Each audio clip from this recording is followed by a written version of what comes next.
Hello, welcome to LK Telugu vlogs. నా ఛానల్ని first time చూస్తున్న వాళ్ళైతే తప్పకుండా సబ్స్క్రైబ్ చేసుకోండి, లైక్ చేయండి, షేర్ చేయండి. ఇక్కడ నేను తోటకూరతో 2 రకాల వెరైటీలు చూపిస్తున్నాను. స్కిప్ చేయకుండా చూడండి, మీకు అందరికీ తెలిసి ఉండొచ్చు నేను ఎలా చేస్తున్నానో చూడండి. ఇక్కడ తోటకూర విత్తనాలు చక్కగా ఇంట్లో కుండీల్లో బాల్కనీలో వేసుకుంటే వర్షాకాలం కదా చాలా బాగా వస్తాయి. అలాగే మా బాల్కనీలో వచ్చిన తోటకూరతో నేను 2 వెరైటీస్ చేశాను.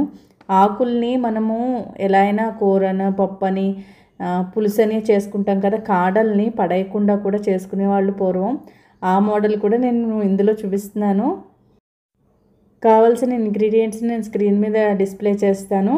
కమ్మగా మన తోటకూరతో చేసుకునే తోటకూర పెసరపప్పు, మజ్జిగ పులుసు కాడల్ని కూడా పడేయకుండా ఎలా చేసుకునేది అని చూపిస్తున్నాను. తోటకూర కాడల్ని నేను ఇక్కడ చిన్న మిస్టేక్ చేస్తే చిన్నగా తరిగాను. అలా కాకుండా మనం ములక్కాళ్ళు తరుక్కున్నట్టు అలా తరుక్కోవాలి. తోటకూర ఆకుల కన్నా కాడల్లో ఎక్కువ ఐరన్ ఉంటుందట, అందుకని వాటిని మంచివి లేతగా ఉన్నవి అయితే పడేయకుండా ఇలా ట్రై చేయండి. పులుసులో కూడా వేసుకోవచ్చు, ములక్కాళ్ళ తరుక్కుని పులుసుల్లో కూడా వేసుకోవచ్చు. ఇక్కడ నేను దీంతో మజ్జిగ పులుసు పెట్టాను. ఇంగ్రీడియంట్స్ నేను మనకి దగ్గర ఉన్న ముక్కలు ఆనపకాయ, క్యారెట్, పచ్చిమిరపకాయ, నేను తోటకూర కాడలు వేసి ఇలా ముందుగా ఉప్పు వేసి నీళ్ళు పోసి ఉడికించేసుకున్నా. ఇక్కడ నాకు ఆనపకాయ లేదు, దాని బదులు బూడిద గుమ్మడికాయ వేశాను. బూడిద గుమ్మడికాయ కూడా చాలా మంచిదిట, కళ్ళకి శరీరానికి కూడా చాలా మంచిది. మనం వడియాల రూపంలోనే కాకుండా ఇలా కూడా ట్రై చేయొచ్చు. ఇక్కడ నేను ముందుగా మజ్జిగ తీసుకున్నాను. మంచి మజ్జిగ, కొంచెం పులిసినా బాగుంటుంది. మజ్జిగలో నేను కొంచెం పసుపు వేసుకుని, ఇక్కడ మజ్జిగ పులుసు విరిగిపోకుండా చక్కగా రావాలి అంటే వంట సోడా వేసుకుని ఇలా కలుపుకోవాలి. మజ్జిగలో పసుపు, వంట సోడా, పిండి కలుపుకోవాలి. శనగపిండి, బియ్యపిండి వేసుకుని, కరివేపాకు, కొత్తిమీర వేసుకుని పక్కన పెట్టుకోవాలి. ఈ మజ్జిగ పులుసుకి నేతిపోపు అయితేనే బాగుంటుంది. ఆవాలు, మెంతులు నెయ్యిలో వేయించేసుకుని, ఇంగువ, కొంచెం కారం వేసి వేయించుకుని బాగా చల్లారాక మజ్జిగలో కలుపుకోవాలి. అంటే వేడిది వేస్తే ఒక్కోసారి విరిగిపోతుంది, అప్పుడు టేస్ట్ మారిపోతుంది. ఇక్కడ నేను ఉడికించి చల్లార్చి తీసుకున్న పులుసు ముక్కలు అంటాం కదా, ఈ కూర ముక్కలన్నింటినీ తీసుకున్నాను. ఇక్కడ చక్కగా మన దొడ్లో కానీ మన పెరట్లో కానీ ఉన్న తోటకూర అయితే కాడలు చాలా లేతగా ఉంటాయి, చాలా బాగుంటాయి.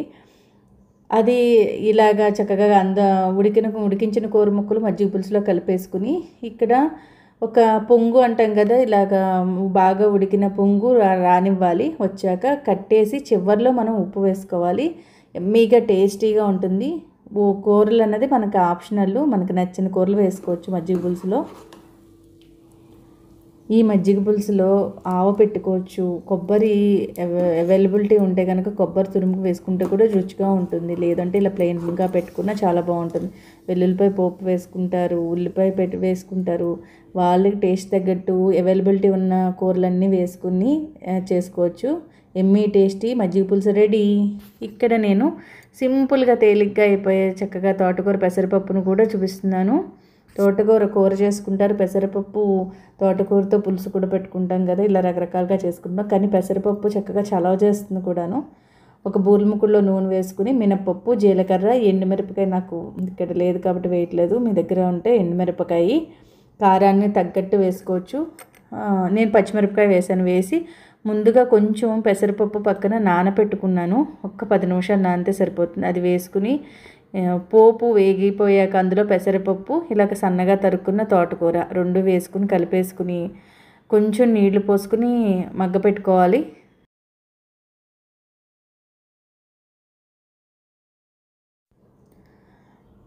ఇలాగా మనం మూత పెట్టుకుని కొంచెం ఉడుకుతుందా, నీళ్లు సరిపోయే లేదో చూసుకుంటూ ఉడకపెట్టుకోవాలి. కరెక్ట్గా ఇది ఒక 20 మినిట్స్లో, ఆకు కూడా చక్కగా లేతగా ఉంది కదా, 20 మినిట్స్లో పెసరపప్పు, తోటకూర 2 ఉడికిపోయాయి. మనం ఇలా కొంచెం ఉడికాక పెసరపప్పు బాగా ఉడికాక అప్పుడు ఉప్పు వేసుకోవాలి. ఎందుకంటే ముందు నుంచి వేస్తే పప్పు కొంచెం ఉడకడం లేట్ అవుతుంది. చివరిలో మనం ఉప్పు వేసుకుని ఇంకొక 5 మినిట్స్ అలా మగ్గించుకోవాలి.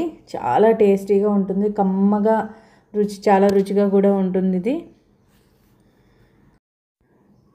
ఇలా మనం నీళ్లు సరిపోయాయో లేదో చూసుకుంటూ వేసుకుంటే చక్కగా పొడి పొడిలాడుతూ కూరలా వస్తుంది. కొంచెం పొడిగాను, పప్పు ముద్దలా కాకుండా కూరలా వస్తుంది. ఎమ్మీగా టేస్టీగా ఉండే పెసరపప్పు తోటకూర రెడీ. ఇక్కడ మజ్జిగ పులుసు కూడా ఒకే రోజు 2 రకాలు ఒకే వెరైటీతో కొంచెం డిఫరెంట్ టేస్ట్లో పెట్టాను. ఎలా ఉన్నాయో కామెంట్స్ రూపంలో, లైక్స్ రూపంలో తప్పకుండా చెప్పండి. వెల్లుల్లిపాయ అనేది ఆప్షనల్. ఇక్కడ చలవ చేయడానికైతే పెసరపప్పు ఇలాగే తీసుకోవాలి. వెల్లుల్లిపాయ వేస్తే వేడి చేస్తుంది అంటాం కదా. ఇది కళ్ళకి చాలా మంచిది. ఏ విటమిన్ ఉంటుంది. ఐరన్ డెఫిషియన్సీ ఉన్నవాళ్ళు దీన్ని వారానికి 2 సార్లు తీసుకుంటే కూడా చాలా మంచిది. తోటకూర 2 రెసిపీస్ రెడీ.